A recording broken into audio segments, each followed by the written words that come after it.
Video amatir ini memperlihatkan saat korban bersama adiknya dikeroyok 7 orang pelaku di depan minimarket di Dusun Lamuru, Desa Sunggumanai, Kecamatan Patalasang, Kabupaten Goa, Sulawesi Selatan. Kami sengaja tidak menayangkan utuh karena mengandung unsur kekerasan. Para pelaku menganiaya korbannya hingga 1 di antaranya tewas dan 1 lainnya mengalami luka di bagian tubuh.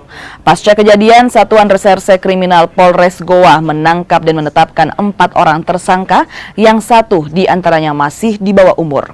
Sementara 3 pelaku lainnya masih dalam pengejaran petugas. Polisi juga menyita barang bukti sebilah pisau, baju korban, balok kayu, batu, serta potongan bambu yang digunakan para pelaku mengeroyok kedua korban. Pengeroyokan sendiri dipicu karena kesalahpahaman. Para pelaku kini terancam kurungan 15 tahun penjara.